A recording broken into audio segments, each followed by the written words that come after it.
آپ کا من پسند انسان آپ کے نصیب میں ہے یا نہیں؟ اللہ دو نشانیاں ظاہر کرتا ہے۔ پہلے اللہ کی مشیت اور قسمت۔ اللہ کی مشیت اور تقدیر کا یقین رکھنا ایمان کا حصہ ہے۔ قرآن میں اللہ فرماتا ہے، سورہ بقرہ، اللہ کسی جان پر اس کی طاقت سے زیادہ بوجھ نہیں ڈالتا۔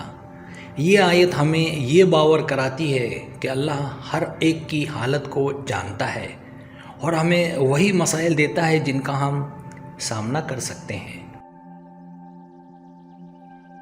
تقدیر کے مختلف پہلو۔ قسمت کی تحریر۔ انسان کی تقدیر لکھ دی گئی ہے، مگر اللہ کی رحمتیں بے حد ہیں۔ دعا اور نیک اعمال آپ کی تقدیر میں تبدیلی لا سکتے ہیں۔ بھروسہ۔ اللہ پر بھروسہ کرنے کا مطلب یہ ہے کہ آپ ہر حال میں مطمئن رہیں، چاہے حالات کیسے بھی ہوں۔ یہ ایمان کا ایک اہم پہلو ہے۔ صبر کا امتحان۔ زندگی میں ہر چیز کا ایک وقت ہوتا ہے۔ جب آپ اپنے پسندیدہ شخص کے ساتھ وقت گزارنے کی خواہش رکھتے ہیں تو یہ آزمائش اور صبر کا وقت ہو سکتا ہے۔ صبر کا یہ وقت آپ کی روحانی قوت کو بڑھاتا ہے۔ دعا کا اثر۔ اللہ کی رضا کے لیے دعا کرنا اور اپنے دل کی خواہشات کا ذکر کرنا بہت اہم ہے۔ اللہ کے راستے پر چلنا آپ کی دعاؤں کو سننے کے لیے اللہ کے قریب لے جاتا ہے۔ دوسری نشانی، خود کو تیار کرنا، مطلب ذاتی ترقی۔ تعلیم کی اہمیت۔ علم اور مہارتیں آپ کی شخصیت کو نکھارتی ہیں۔ جب آپ خود کو علم اور ہنر سے مسلح کرتے ہیں تو آپ میں اعتماد پیدا ہوتا ہے۔ مثبت سوچ۔ ہر روز مثبت سوچ کے ساتھ آغاز کریں۔ یہ آپ کے خیالات اور رویے کو تبدیل کرتا ہے، جو آپ کے پسندیدہ شخص کی جانب آپ کے قدم بڑھانے میں مددگار ثابت ہوتا ہے۔ روحانی ترقی، نماز اور ذکر۔ نماز کو اپنی روزمرہ کی زندگی میں شامل کریں۔ یہ نہ صرف روحانی سکون فراہم کرتی ہے بلکہ اللہ کے قریب بھی لے جاتی ہے۔ ذکر و اذکار آپ کو اللہ کی یاد دلاتے ہیں اور آپ کے دل میں سکون پیدا کرتے ہیں۔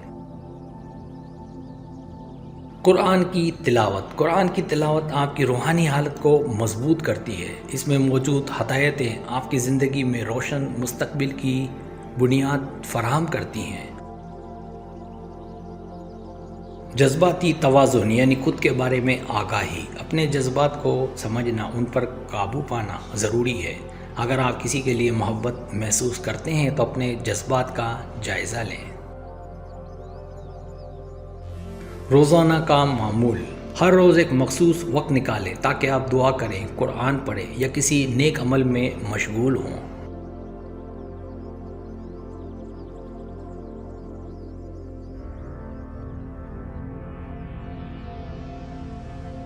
نیک اعمال۔ نیک کام کریں، جیسے کہ صدقہ دینا یا کسی کی مدد کرنا۔ یہ اعمال اللہ کی نظر میں آپ کو پسندیدہ بناتے ہیں اور آپ کی تقدیر کو بہتر بناتے ہیں۔ مشغولیت۔ ایسے لوگوں کے ساتھ وقت گزارے جو مثبت اور اچھی سوچ رکھتے ہیں۔ یہ آپ کو توانائی اور حوصلہ دیتے ہیں۔ مقصد کی پہچان۔ اپنے مقاصد کو واضح کریں۔ یہ جانیں کہ آپ کیوں دعا کر رہے ہیں اور اپنے دل کی آواز کو سنیں۔ اللہ کی مشیت اور قسمت پر یقین رکھنا اور اپنی زندگی میں خود کو بہتر بنانا دونوں آپ کے پسندیدہ شخص کے ساتھ ملاقات کی راہ ہموار کرتے ہیں۔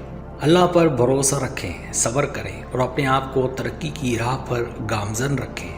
یہ سب مل کر آپ کی زندگی میں خوشی اور محبت کا سبب بنے گا۔ اللہ کی رحمتیں ہمیشہ آپ کے ساتھ ہوں گی۔ اگر آپ کو میری ویڈیو پسند آئے تو بنائیں مہربانی سبسکرائب کریں، لائک کریں، شیئر کریں، اپنے دوستوں سے کہیں۔ سبسکرائب کرنے سے ہوتا ہمارا چینل ہے وہ گرو کرتا ہے، آگے بڑھتا ہے۔ ویڈیو دیکھنے کا بہت شکریہ۔ اللہ حافظ۔